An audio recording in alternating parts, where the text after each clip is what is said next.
me it's pointing toward. I'm not worried, I'll follow reward. You pop my head open like a door. And pop his head open like a door.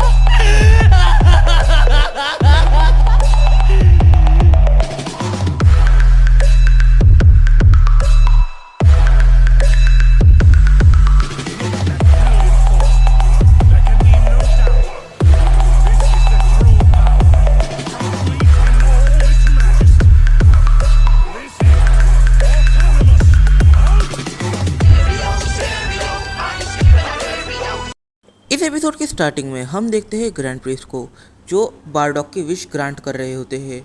बारडॉग super Shenron से कहते हैं कि जितने भी universes जेनोसामा ने erase करे हैं उन्हें जल्द से जल्द वापस लेके आओ, और साथ ही में जितने भी वॉरियर्स को इरेज किया गया है उन सारे वॉरियर्स को यहाँ पे रिवाइव किया जाए, ना कि उनके यूनिवर्स में। जो भी सारे वॉरियर्स इस मोमेंट पर रिवाइव हुए थे वो ये देखकर काफ़ी ज़्यादा शॉक हुए कि इस टाइम का टूर्नामेंट ऑफ पावर भी यूनिवर्स 7 ने जीता है, और इस मोमेंट पर उन्हें वापस से रिवाइव कर दिया गया है। और वो शॉक इसलिए थे क्योंकि उन्हें टूर्नामेंट ऑफ पावर के अंदर रिवाइव किया गया है, ना कि उनके यूनिवर्स में। उन्हें इसकी वजह समझ में नहीं आ रही थी। फिर हम देखते हैं ग्रैंड प्रिस्ट जो हर जगह पर नज़र घुमा रहे होते हैं और वो काफ़ी ज़्यादा ध्यान से देख रहे होते हैं। फिर वो टूर्नामेंट ऑफ पावर का रिंग हो या फिर वो रिंग जहाँ पर सारे ही कंटेंडर बैठे हुए हैं, उन्हें A124 कहीं पे भी नहीं दिखता। फिर वो अपने स्टाफ में देखते हैं और स्टाफ में देखने की कोशिश करते हैं कि आखिर A124 गया कहाँ। उन्हें स्टाफ में भी कुछ भी नहीं मिलता। वो समझ जाते हैं कि A124 अभी लूसिफ के पास है। A124 की टीम उसे अपने पास न देखकर काफ़ी ज़्यादा कंफ्यूज होती है और वो अपने एंजल मोहितो से पूछते हैं आखिर A124 कहाँ पर है। मोहितो A124 को ढूंढने की कोशिश करता है पर वो उसे ढूंढ नहीं पाता, और बारडॉग भी ये सोच रहा था कि A124 कहाँ पर है, वो अभी उससे मिलना चाहता था। मोहितो सारे ही एंजल्स के स्टाफ पर मैसेज सेंड कर देता है कि हमारे यूनिवर्स का A124 क्या तुम्हारे यूनिवर्स के लाइन में आया है क्या? अगर वो आया होगा तो मैं कुछ देर में उसे लेने आ जाऊंगा। अगर वो आपके साथ है तो आप मुझे स्टाफ पर इन्फॉर्म कर सकते हैं। और सारे ही एंजल ना करते हैं। इसका मतलब कि A124 इस टाइम पर रिंग पर भी नहीं है। सारे ही एंजल्स और ग्रैंड प्रिस्ट के इतने ढूंढने के बाद भी उन्हें A124 नहीं मिलता, तो ग्रैंड प्रिस्ट सारे ही यूनिवर्सेस को उनकी जगह पर भेजने लग जाते हैं, सारे यूनिवर्सेस के वॉरियर्स को। फिर वो ये भी कहते हैं अगर किसी को भी A124 मिलता है, अगर गलती से भी मिलता है तो उसे जल्दी से यूनिवर्स 9 में ले जाया जाए। सारे यूनिवर्सेस की तरह यूनिवर्स 7 भी अभी अपने यूनिवर्स के लिए निकल गया। इन लोगों के रास्ते में ये लोग बात कर रहे होते हैं कि कैसे किसने क्या अचीव करा और किसने कितने अपोनेंट्स को हराया। तब यूनिवर्स 7 ये रियलाइज़ करते हैं कि अकेले यूनिवर्स 7 ने पूरे 80 अपोनेंट्स को हराया है और ये अब तक का रिकॉर्ड बना है। रास्ते में बारडॉग हर किसी से कहता है तो टूर्नामेंट ऑफ पावर में जो भी हुआ उसके बारे में कोई भी बात नहीं करेगा, और गिने को A124 के बारे में तो कोई भी नहीं बताएगा। हर कोई बारडॉग की बात समझ जाता है और हर कोई टॉपिक चेंज कर देता है। वो लोग ब्रोली को अप्रिशिएट करते हैं क्योंकि ब्रोली ने बस यूनिवर्स 11 के 3 कंटेंडर है जो ब्रोली से बच गए, वरना सारे कंटेंडर को ब्रोली ने ही एलिमिनेट किया है। इस मोमेंट पर विस ब्रोली को डिवाइन की अचीव करने के बारे में सोचता है और वो सोचता है कि अभी उसे ब्रोली की भी काफ़ी ट्रेनिंग स्टार्ट करनी पड़ेगी। फिर सीन शिफ्ट होता है यूनिवर्स 9 के एक वॉरियर की तरफ। ये और कोई नहीं A124 के साथ वाली ही गॉब्लिन है। वो हर किसी से पूछती है आखिर A124 कहाँ पर है, पर उसकी इस बात का कोई भी आंसर नहीं करता क्योंकि किसी को भी नहीं पता कि A124 कहाँ पर है। फिर वो ये मान लेती है कि बारडॉग ने उस पर अटैक किया होगा, उस अटैक की वजह से उसकी मौत हो गई। फिर जब वो यूनिवर्स 9 में अपने अकेडमी में गई तब उसकी मैम उसका इंतज़ार कर रही होती है और काफ़ी सारे अलग अलग स्टूडेंट्स भी, क्योंकि उन्हें टूर्नामेंट ऑफ पावर के बारे में एक आइडिया था। फिर जब उसकी मैम उसे देखती है तब वो काफ़ी ज़्यादा शॉक हो जाती है क्योंकि इस मोमेंट पर वो अपनी टीचर से भी काफ़ी ज़्यादा पावरफुल बन गई थी। पर वो ये देखकर शॉक हो जाती है कि यहाँ पर A124 नहीं है। उसकी मैम उस गॉब्लिन से कहती है तो यहाँ पर A124 नहीं आया, क्या वो लेट आने वाला है? A124 कहाँ पर है? इस मोमेंट पर यूनिवर्स 9 का गॉड ऑफ डिस्ट्रक्शन इसकी पूरी जिम्मेदारी अपने सर पर ले लेता है ताकि वो गॉब्लिन ज़्यादा डांट ना खाए। और इस मोमेंट पर हमें ये भी पता चलता है कि ये जो गॉड ऑफ डिस्ट्रक्शन है वो भी इसी प्लैनेट से बिलोंग करता है। इस मोमेंट तक A124 के मौत का पूरा इल्ज़ाम गॉब्लिन ने अपने सर पर ले लिया, यानी गॉड ऑफ डिस्ट्रक्शन ने अपने सर पर ले लिया। वो कहता है मिस, असल में A124 की मौत हो गई है बैटल में, पर उसकी मौत हुई पर उसने हमें जिताया है। उसने खुद ऐसे स्पेल्स को कास्ट किया है जिसे मैं भी कास्ट नहीं कर सकता था।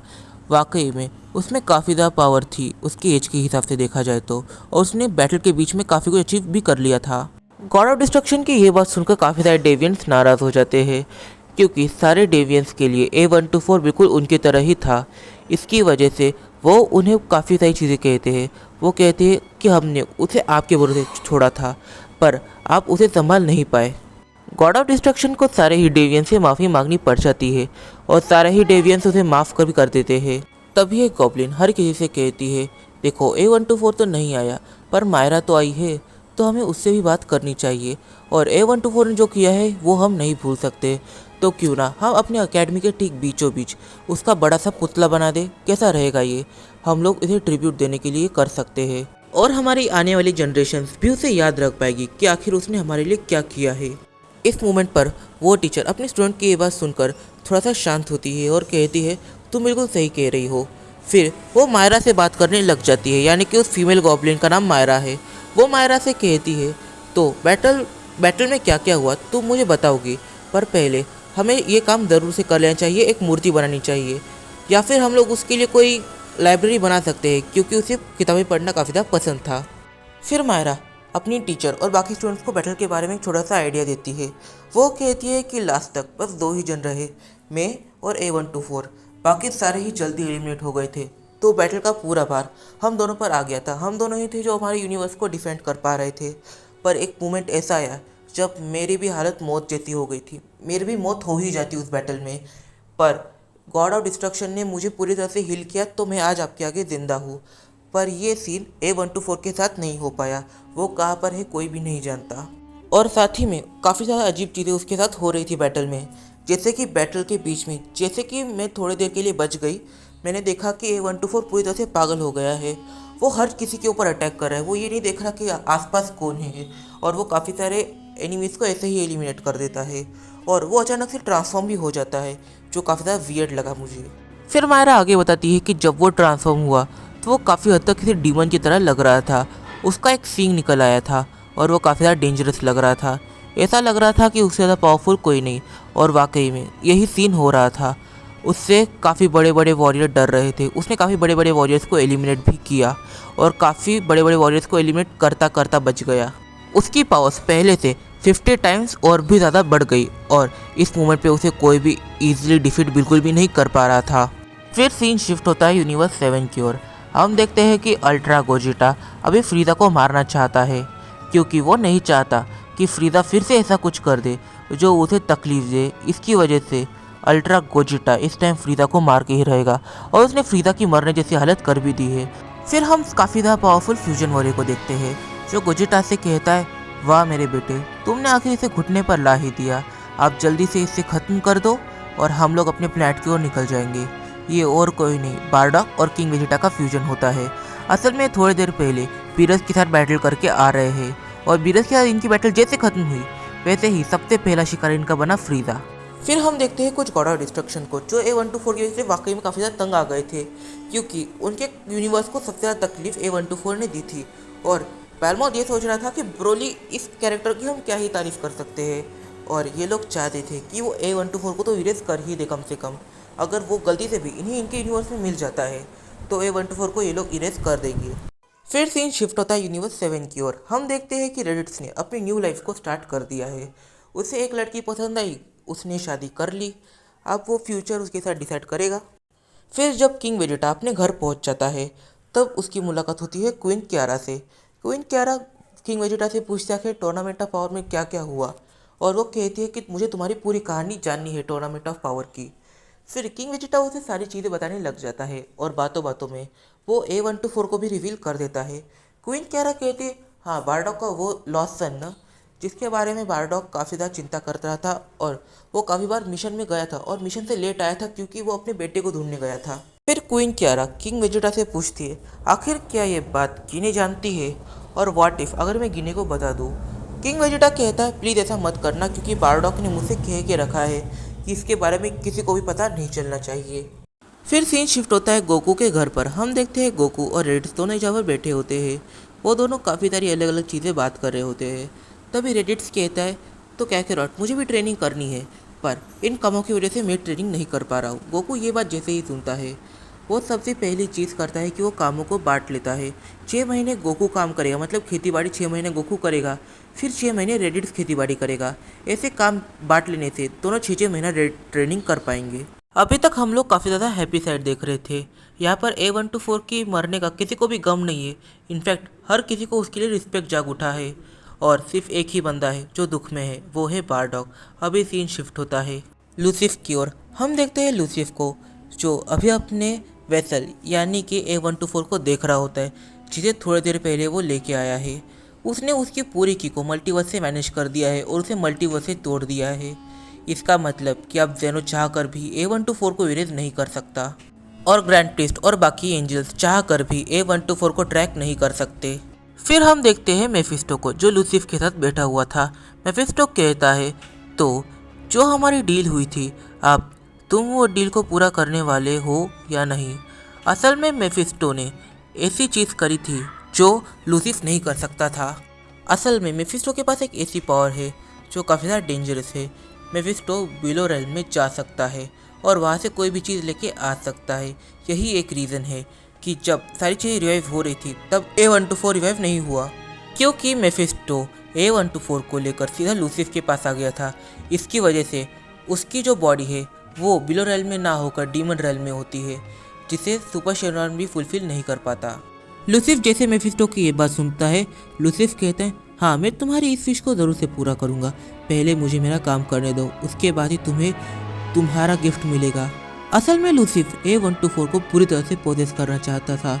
इसकी वजह से वो उसे ऐसे मोमेंट्स दिखाता है जो मोमेंट्स उसे नहीं देखने चाहिए थे, जैसे कि वो मोमेंट जब बारडॉग अपने बेटे कैकेरॉट यानी गोकू को प्लैनेट अर्थ की ओर भेज रहा होता है। फिर गिने का पूरी तरह से हार मानकर रोने लग जाना। उसने हार मान ली थी। उसने ये सोच लिया था कि अभी वो लोग सर्वाइव नहीं करने वाले और उन्हें उनके बेटे को सर्वाइव कराने के लिए दूर भेजना पड़ेगा। इस टाइम पर गिने का जो पॉइंट ऑफ व्यू है वो A124 देखकर काफ़ी ज़्यादा दुखी हो जाता है, क्योंकि एक मदर अपने बेटे को काफ़ी ज़्यादा दूर भेज रही है। फिर बारडॉग गिने के पास आता है, उसके कंधे पर हाथ रखता है और उसे समझाने लगता है कि क्या बात है, अगर हम सर्वाइव नहीं कर पाए तो कोई बात नहीं होगी, पर हमारा बेटा तो सर्वाइव कर रहा है, हमें उसे दूर भेजना पड़ेगा। और गिने रो रही थी पर वो खुद को समझाती है और शांत करती है। फिर वो मोमेंट जिस मोमेंट पर प्लैनेट वेजिटा पूरी तरह से डिस्ट्रॉय हुआ था, वो भी मोमेंट उसे दिखाया जाता है और इससे सबसे पहले दिखाई जाती है उसकी मदर यानी गिने की मौत। फिर वो उसे वो इवेंट दिखाता है जिस इवेंट में बारडॉग और गिने को गोकू रिवाइव कर लेता है शेनरॉज की हेल्प से। फिर उसे ये पता चलता है कि प्लैनेट वेजिटा को फ्रीदा ने डिस्ट्रॉय किया था और वो भी गॉड ऑफ डिस्ट्रक्शन वीरस के कहने पर। फिर उसे एक ऐसी विजन दिखाई जाती है जिस विजन में प्लैनेट गॉरवेल, हाँ वही प्लैनेट जिस प्लैनेट पे A124 रहा है, उसी प्लैनेट की डिस्ट्रक्शन दिखाई है और इसे डिस्ट्रॉय किया है यूनिवर्स 9 के गॉड ऑफ डिस्ट्रक्शन ने। फिर ने क्या उसे जितने मुश्किल हालात दिखाए जा सकते थे वो उसे वो दिखा रहा था, पर इन सभी में वो गॉड्स को काफ़ी ज़्यादा बुरा पोर्ट्रे कर रहा था, जिससे कि उसकी थिंकिंग गॉड्स के लिए थोड़ी सी चेंज हो जाए। इससे दो चीज़ हो सकती थी और इन दोनों चीज़ों से लूसिफ को ही प्रॉफिट होगा। सबसे पहली चीज़ ये होती कि A124 गॉड्स से खुद ही इतना गुस्सा हो जाता कि वो खुद ही गॉड्स को मारने निकल पड़ता। नहीं तो दूसरी चीज़ ये होती कि वो पूरी तरह से डिप्रेस हो जाता और अपना खुद का कंट्रोल लूसिफ के हाथ रख देता, क्योंकि A124 काफ़ी ज़्यादा अच्छा था। वो गॉड्स को बिल्कुल भी मारना नहीं चाहता था और ये सब देखकर वो काफ़ी ज़्यादा शॉक हो गया और वो खुद के ही डिप्रेशन में चला गया, माइंड के अंदर ही। और डिप्रेशन में उसने अपना कंट्रोल लूसिफ के हाथ रख दिया। पर ये पूरा 100% कंट्रोल नहीं था। 25% अभी भी A124 यूज़ कर पा रहा था और 75% लूसिफ के कंट्रोल में था।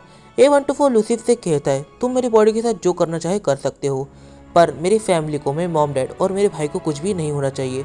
और वो लूसिफ से इसका प्रॉमिस भी मांगता है और लूसिफ प्रॉमिस कर देता है। क्योंकि इस मोमेंट पर A124 की बॉडी पूरी तरह से लूसिफ के हाथ में है, तो वो इस बॉडी को मजबूत बनाने की कोशिश करने लग जाता है और ट्रेनिंग स्टार्ट करता है। वो इस बॉडी को काफ़ी ज़्यादा ट्रेन करता है, फिजिकली भी और मेंटली भी। जहाँ पर A124 की फिजिकल पावर सुपर सैयन 1 के बराबर होती है, वहीं पर लूसिफ ने इस पावर को सुपर सैयन 3 के बराबर लाकर खड़ा कर दिया और सारे ही फॉरगेटन स्पेल्स को इस बॉडी के साथ पूरी तरह से मिला दिया, जिससे कि आप ये स्पेल उसके लिए फॉरगेटन बिल्कुल नहीं रहे। आप मतलब इस बॉडी को जान का खतरा बिल्कुल नहीं होगा उस स्पेल से। जैसा कि मेफिस्टो और लूसिफ की डील हुई थी कि मेफिस्टो उसे बिलो रेल्म से एक बॉडी ला कर देगा, ऐसी ही चीज़ मेफिस्टो ने करी। अब लूसिफ उसे डील में थोड़ी सी पावर्स देता है और थोड़ी सी स्पेल्स की पावर्स, जिससे कि मेफिस्टो थोड़ा सा स्ट्रांग बन गया है। यहाँ पर उनकी डील पूरी तरह से एंड हो जाती है। फिर हम देखते हैं एक ड्रैगन को जो काफ़ी ज़्यादा पावरफुल और डेंजरस लग रहा था। असल में ये ड्रैगन और लूसिफ दोनों का ही एक कॉन्ट्रैक्ट होता है और ये दोनों का ही कॉन्ट्रैक्ट पावर्स के बारे में होता है। जैसे कि ड्रैगन के पास होती है एंटी मैटर पावर्स, जिसकी वजह से वो चीज़ों को चेंज कर सकता है, रियलिटी के साथ भी खिलवाड़ कर सकता है, मरे हुए को जिंदा कर सकता है, ऐसी काफ़ी सारी चीज़ें। ऐसा समझो कि वो सुपर शेरॉन को पूरी तरह से सेम वर्जन है, बस इविल वर्जन। इस मोमेंट पर लूसिफ उससे मिलने आया होता है क्योंकि अभी लूसिफ को इस बॉडी के साथ उससे कॉन्ट्रैक्ट करना पड़ेगा और ये कॉन्ट्रैक्ट पावर्स के मामले में होने वाला है। असल में लूसिफ उस पावरफुल ड्रैगन के साथ कॉन्टैक्ट करने आया था, पर सीन ऐसा है कि वो ड्रैगन कुछ ज़्यादा ही पावरफुल है। वो उसके इस वेसल यानी A124 के साथ कॉन्ट्रैक्ट नहीं कर सकता था अपनी फुल पावर के अंदर। तो वो अपने वेसल मतलब कि उस ड्रैगन का भी एक वेसल है, वो उस ड्रैगन के वेसल को कंट्रोल करके उसके साथ A124 का कॉन्ट्रैक्ट करता है। तो ये ऐसा सीन हो जाता है कि उस जायंट ड्रैगन का और लूसिफ का कॉन्ट्रैक्ट है, वैसा ही इस वीक ड्रैगन का और A124 का कॉन्ट्रैक्ट है। तो इस मोमेंट पर A124 और ये ड्रैगन, इन दोनों की कहानी बिल्कुल सेम है। ये दोनों ही जिस कैटेगरी की पावर को यूज़ करते हैं उनके ओनर्स इन दोनों को ही कंट्रोल करते हैं। फिर इन दोनों का ही कॉन्ट्रैक्ट हो जाता है, पर ये कॉन्ट्रैक्ट इस पावरफुल ड्रैगन और लूसिफ का नहीं होता, A124 और इस वीक ड्रैगन का हो जाता है। देखा जाए तो ये ड्रैगन भी वीक नहीं है और A124 भी किसी भी एंगल से वीक नहीं है। A124 फिजिकली तो वीक है, पर उसके स्पेल्स काफ़ी ज़्यादा पावरफुल है। कॉन्ट्रैक्ट होने का इसका ये मतलब होता है कि ये जब चाहे एक दूसरे को समन कर सकते हैं। इस कॉन्ट्रैक्ट में ये होता है अगर A124 ड्रैगन को समन करता है तो उसकी थोड़ी थोड़ी की ड्रैगन को मिलती जाएगी और A124 की कम होती जाएगी। और ये सेम रूल ड्रैगन के ऊपर भी लागू होता है, अगर वो A124 को समन करेगा तो उसकी भी थोड़ी थोड़ी की A124 को मिलती जाएगी। और ये चीज़ें बस समनिंग पर बिल्कुल भी नहीं रुकती, इसके साथ उनकी कुछ पावर्स शेयर हो जाती है। वो एक दूसरे को समन करे या ना करे, बस कॉन्ट्रैक्ट है तो इनकी पावर शेयर हो चुकी है। जैसे कि A124 को ड्रैगन से ये पावर मिली है कि अब A124 स्पेस वैक्यूम में भी ब्रीथ कर सकता है और वो किसी मरे हुए को कुछ टाइम के लिए ज़िंदा कर सकता है, परमानेंट नहीं, कुछ टाइम के लिए। और ड्रैगन को ये पावर मिली है कि वो सेल्फलेस स्टेट में जा सकता है, पर वो पूरी तरह से इसे कंट्रोल नहीं कर सकता। वो कभी तो भी इसे यूज़ कर पाएगा और वो भी बैटल के बीच में। और एक चीज़ जो उसे मिली है वो है एक्सरे विजन। वो हमारे स्किन के आर पार देख सकता है, मतलब कि जितने हमारे ऑर्गन्स है ड्रैगन वो सब देख सकता है, और वो भी A124 की स्किल से। आप लोगों को ये सवाल आया होगा कि आखिर सेल्फलेस स्टेट क्या होती है। तो ये स्टेट अपने A124 ने अचीव करी है। इस स्टेट में वो अपने पूरे इमोशंस को वैनिश कर देता है जितने टाइम के लिए वो चाहे, और इसके अंदर उसकी कोई भी की वगैरह वेस्ट नहीं होने वाली। इस मोमेंट पर लूसिफ और ड्रैगन दोनों ही काफ़ी अच्छे से जानते हैं कि उन्हें अपने इमोशंस को काफ़ी हद तक खुश रखना है, और अगर वो उन्हें खुश रखे और अच्छे से रखे तो हो सकता है कि वो दोनों खुद ही अपना 100% कंट्रोल इनके हाथ में दे दे।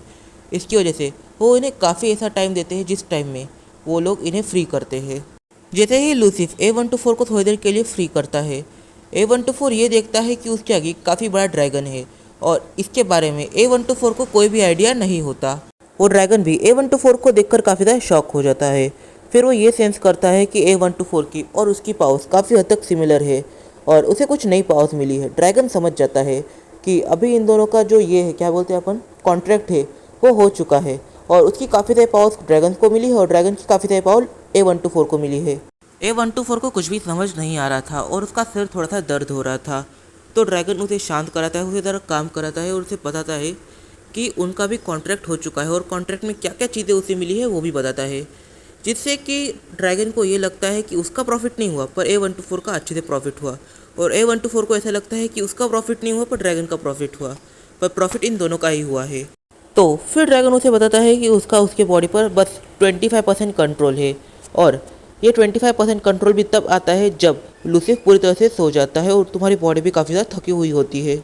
फिर हम देखते हैं ग्रैंड प्रीस्ट को, जो काफ़ी ज़्यादा फ्रस्ट्रेट लग रहा होता है क्योंकि वो A124 को अभी ढूंढ नहीं पाया है और कोई भी डिस्ट्रॉय A124 की कोई भी इन्फॉर्मेशन नहीं ला पाया है। तो वो ग्रैंड प्रीस्ट समझने लग जाता है कि अभी A124 लूसिफ के पूरी तरह से कंट्रोल में आ चुका है। तो ग्रैंड प्रीस्ट सारे ही गॉड ऑफ डिस्ट्रक्शन को प्रिपेयर रहने के लिए कहता है और कुछ मॉडल्स की टीम बुलाता है। उस मॉडल की टीम में होता है सबसे पहला मेंबर क्रेजी असैसिन हिट। इसके अंदर हिट का काफ़ी ज़्यादा रोल है क्योंकि अगर A124 गलती से भी लूसिफ के पूरी तरह से कंट्रोल में नहीं आया है तो असैसिन हिट A124 को असैसिनेट कर देगा। फिर हम देखते हैं बाउंटी हंटर ग्रेनोला, जो इस पूरे ग्रुप का सेकंड मेंबर है और इसका काम भी हिट की तरह A124 को असैसिनेट करना है। पर इनके ऊपर एक रिस्ट्रिक्शन है, अगर A124 पूरी तरह से लूसिफ के कंट्रोल में है तभी उसे असैसिनेट करना है। अगर तुम्हें लगता है कि वो लूसिफ के पूरे कंट्रोल में नहीं है तो फिर उसे कैसे भी करके पकड़ के अपने ग्रैंड प्रिंस के पास लेकर आना है। और इसके अंदर हमारा फेवरेट कैरेक्टर गोकू भी होता है as it is, but Goku का सीन ज़रा सा अलग है। उसे A124 को असैसिनेट वगैरह करने का काम नहीं मिला है, उसे ये काम मिला है कि शायद टाइमलाइंस में जाके सारे ग्रैंड प्रिस्ट को इसके बारे में अवेयर करना कि एक ऐसा मॉडल है जो लूसीफर की वापसी में काफ़ी बड़ा हाथ रख सकता है। और इस टीम में बारडॉक है, पर बारडॉक को पूरी बातें नहीं बताई जाती। जैसे कि बारडॉक को ये नहीं बताया जाता कि ग्रेनोला और हिट इन दोनों का काम A124 को असैसिनेट करना है। उसे ये बताया जाता है कि A124 अगर कोई भी गलती करता है तो उसे पकड़ के ग्रैंड प्रिंस के पास लेके आना है और हर किसी का काम और जगह अलग है। गोकू को ये बात सारे टाइमलाइंस में फैलानी है, तो इसकी वजह से उसे स्पीड चाहिए होगी, तो उसे स्पीड की पूरी ट्रेनिंग देने वाले हैं अपने ग्रैंड प्रिंस। इसका मतलब कि अब गोकू सेराफिम टेक्निक को अचीव कर सकता है। पर हाँ, गोकू इस टाइम मल्टीवर्स में बिल्कुल भी नहीं रहने वाला, वो टाइमलाइंस में घूमने वाला है। हाँ, और मैं आपको एक काफ़ी इंपॉर्टेंट बात बताना भूल गया कि इस टाइम में इस टीम में जिरेन और बारडॉक ये दोनों ही साथ में है और ये दोनों ही मल्टीवर्स में है। इन दोनों का काम मल्टीवर्स में रहकर A124 यहाँ पर आता है तो इन्फॉर्म करना है, और A124 अगर कोई भी बुरी हरकत करता है तो उसे रोकने की पूरी जिम्मेदारी अपने बारडॉक और जिरेन इन दोनों के ऊपर होगी। इन दोनों को ही मिलकर A124 को इस मल्टीवर्स में रोकना है। और अपने हिट सर और ग्रेनोला अंकल इन दोनों का अलग ही सीन है, क्योंकि इन दोनों को अभी सीधा जाना है डीमन रेल में जहाँ पर लूसिफ रहता है। इन्हें वहाँ पर जाकर A124 को ढूंढना है, उसे असैसिनेट करना है या फिर उसे बेहोश करके ग्रैंड प्रिंस के पास लाना है। इनके पास एक एक टाइम रिंग है जिसकी मदद से ये लोग ये सब कर सकते हैं, बट प्रॉब्लम ये है कि टाइम रिंग का बस 2 ही बार यूज़ कर सकते हैं और इन्होंने एक बार इस डीमन रेल में आने के लिए इसे यूज़ किया है, तो फिर इन्हें वापस जाने के लिए सिर्फ एक ही चांस मिलने वाला है। तो इस वीडियो में काफ़ी सारे सामान निकल के आते हैं, जैसे कि अभी A124 के साथ ये ड्रैगन हमें देखने को मिला है। तो इस ड्रैगन की क्या स्टोरी हो सकती है, क्या ये ड्रैगन इस स्टोरी में कोई इंपॉर्टेंट रोल प्ले करता है? तो इन फैसलों के जो हम जानेंगे अपने आने वाले कुछ वीडियोस में। तब तक के लिए बाय बाय। वीडियो पसंद तो वीडियो को दे लाइक और चैनल को दे सब्सक्राइब, और इस वीडियो को अपने फ्रेंड के साथ शेयर जरूर से कर लेना और एक अच्छा सा कमेंट करना मत भूलना ताकि वीडियो जल्दी आए। तो मिलते हैं अपनी अगली वीडियो में, तब तक के लिए बाय बाय। और मुझे इंस्टाग्राम पे फॉलो जरूर से कर लेना और लिंक नीचे डिस्क्रिप्शन में दिया हुआ है। क्या हमारे इस ईयर के एंड में इंस्टाग्राम पर 500 फॉलोअर्स हो जाएंगे? मुझे कमेंट बॉक्स में ज़रूर से बताना। तो मिलते हैं अपनी अगली वीडियो में, तब तक के लिए बाय बाय।